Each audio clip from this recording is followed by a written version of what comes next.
Halo, selamat pagi anak-anak. Bagaimana kabarnya? Sehat-sehat ya? Anak-anak, hari ini di hari Selasa kita akan belajar tema 6. Aku bangga dengan daerah tempat tinggalku. Hari ini kita akan belajar bahasa Indonesia tentang dokumen pribadi ya. Untuk minggu yang lalu juga pernah kita pelajari tentang dokumen pribadi. Coba anak-anak masih ingat tidak ya?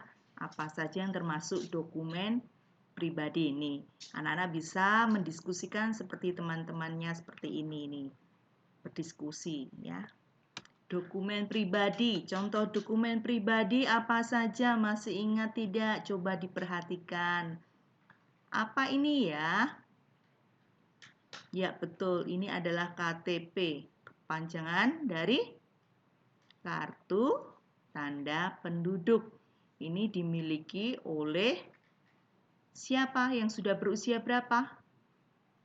Iya, kartu tanda penduduk dimiliki oleh orang-orang yang sudah berusia 17 tahun ke atas. Ini berisi tentang identitas diri seseorang. Anak-anak sekarang yang belum di bawah usia 17 tahun juga mempunyai kartu identitas. Disebut dengan kartu identitas anak ya. Jadi anak yang baru lahir sampai di bawah 17 tahun juga memiliki kartu identitas ya. Apalagi nih? Ya, ini disebut dengan akta kelahiran.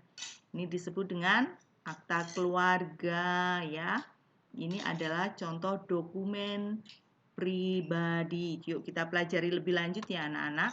Nih, dokumen pribadi itu contohnya tadi ada akta kelahiran, ada KTP, ada SIM. SIM untuk siapa ya?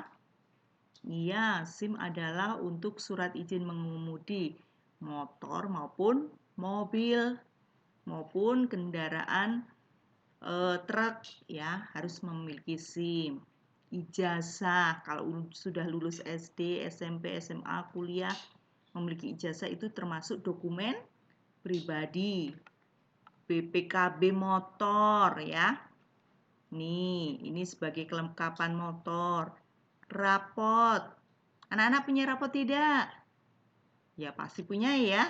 Itu di depannya juga ada identitas pribadi, rapot milik pribadi masing-masing, ya kan? Tidak dicampur-campur tapi sendiri-sendiri. Paspor ya, ini termasuk dokumen pribadi. Dan sedangkan dokumen keluarga itu terdiri dari apa saja? Ya, ada kartu keluarga. Karena di dalamnya tidak hanya satu orang, tapi beberapa orang dalam satu keluarga. Buku nikah ya, ini hurufnya harusnya H, buku nikah. Ya, ini sebagai bukti pernikahan. Sertifikat tanah ya.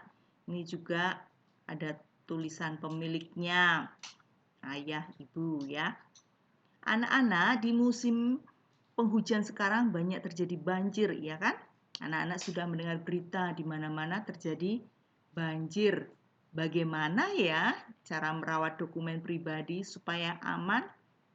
Nah, saat ini Ibu mau menerangkan bagaimana cara merawat dokumen pribadi kalian supaya aman ketika banjir datang.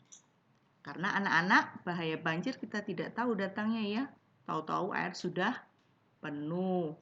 Dokumen pribadi ini atau keluarga harus dijaga, jangan sampai hilang. Caranya bagaimana? Dilaminating itu dipres, dikasih plastik atas bawahnya menggunakan mesin.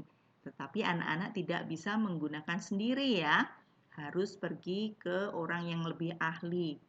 Sebetulnya kalau dilaminating juga kurang baik, karena ketika dibutuhkan dokumen asli, untuk mengerjakan dokumen asli perlu dibuka ini, jadi merusak dokumen. Ya, selain itu apalagi? Yang kedua, dengan cara di-scan. Di-scan dimasukin ke komputer ya.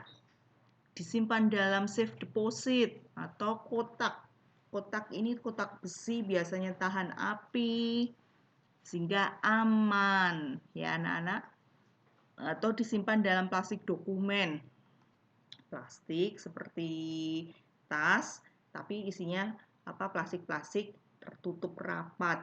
Itu merupakan salah satu cara untuk merawat dokumen supaya dokumen ini tetap terawat, tetap bagus, bisa dibaca, sehingga sebagai bukti itu masih bisa jelas ya, tidak rusak. Karena kalau dokumen sampai rusak, kita susah untuk mengurusnya.